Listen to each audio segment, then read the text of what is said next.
today's lesson, we're going to talk about persuasion.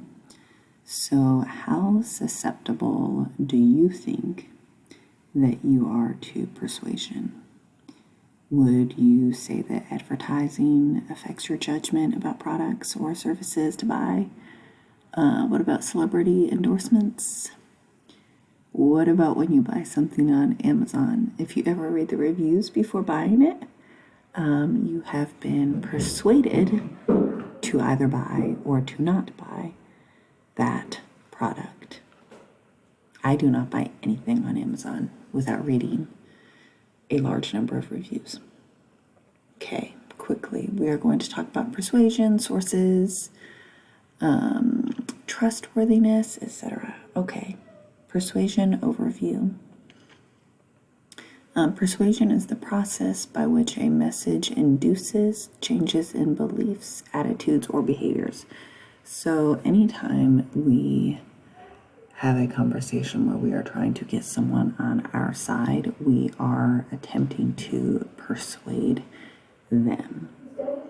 It is the most studied of all social psychology phenomena. It is the process by which we hope to change people's beliefs, attitudes, or behaviors. It can take a variety of forms with profoundly different consequences. It can target public or private acceptance, short-term, long-term, benevolent or harmful, etc. When persuasion is well-meaning, we might call it education. I'm just trying to educate you on something. You are really trying to persuade them. Manipulation is persuasion. Persuasion overview. There are two main routes to persuasion, the central route and the peripheral route. I will post videos showing an example of both of those. So the central route employs direct, relevant, logical messages. Stop smoking because it's going to give you cancer, or because it could give you cancer. It is expected when using the central route, the audience will be motivated to think carefully about what's presented. They will react on the basis of your argument. It is intended to produce enduring agreement, and so when you want, such as the smoking, you want someone to quit smoking and you present them with facts, you are intending to get them to stop smoking forever. The peripheral route relies on more superficial cues that have little to do with logic.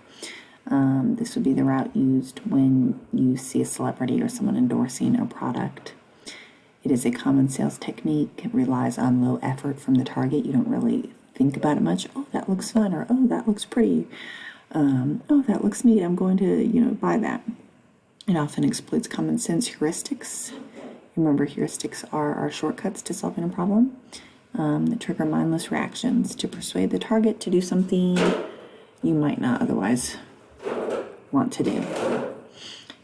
It requires a target who is not thinking carefully about what you're saying. So if you think about most commercials, most people are not thinking carefully about commercials, correct? And so you will just see one and they will try to make it look fun or in some other way enticing to get you to try it. For example, they may show celebrities, cute animals, beautiful scenery, or provocative images that have nothing to do with the product. They also use the peripheral approach. It's also common in the darkest of persuasion programs, such as those by dictators and cult leaders. Adolf Hitler, who developed probably the worst propaganda machine ever, observed, he stated, the message must be limited to a very few points and must harp on these in slogans until the last member of the public understands.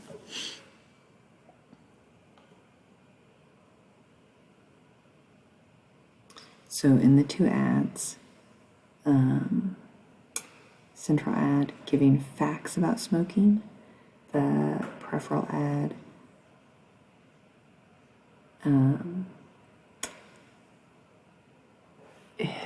looks like she's trying to either get you to smoke fake cigarettes or a lollipop. Persuasion, fixed action patterns. It just simply means that we often will be persuaded. They'll use kind of those schemas or triggers, trigger phases. It's for a good cause, or I need you to donate $1 to me because, or one study showed that a lot of people, the majority of people, let someone cut in front of line when they just use the word because, even though what they asked for made no sense. So, can I cut in front of you because I'm on my way to work? And most people said sure, even though they were also on their way to work. All right. Sources of persuasion, 3 things that we do tend to lean on are authority, likability, and honesty.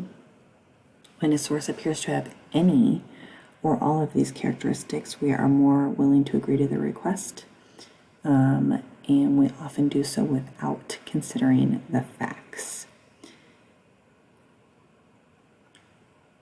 First source of persuasion, authority.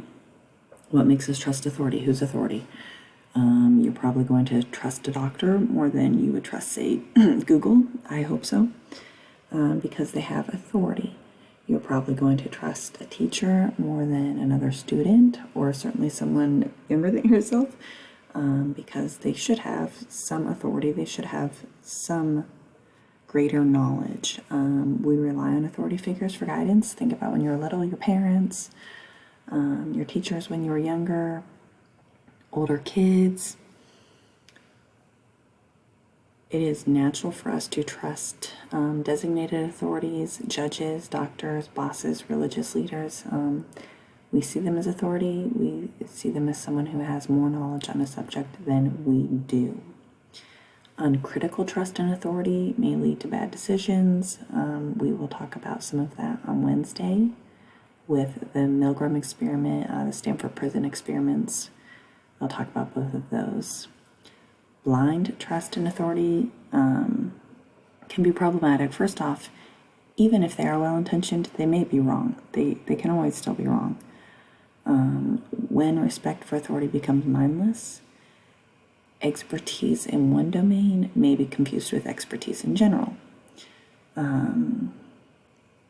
So oftentimes they use celebrities to promote a product. If a celebrity is promoting something, oh, take this, it's best for your health, they don't really know. I promise you they haven't looked.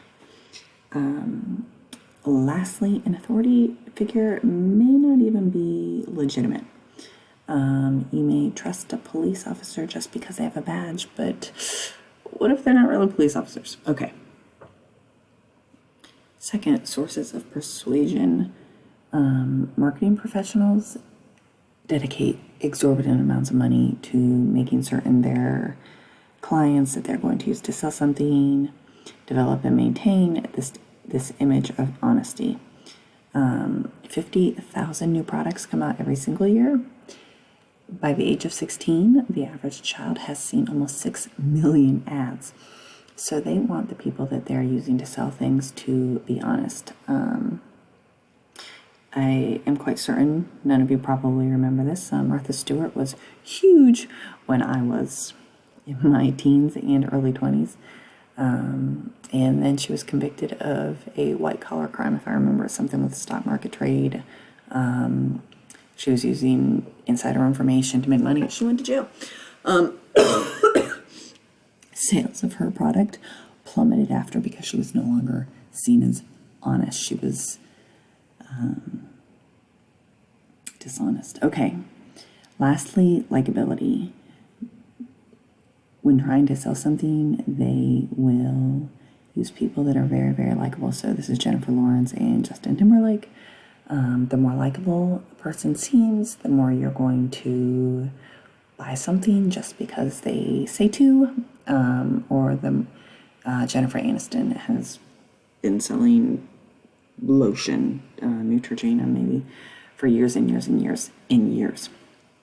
People like her, they always have liked her, and so their sales skyrocketed when she started appearing in their commercials. Does she use the lotion? Who knows? But people buy the lotion because she's selling it and they like her.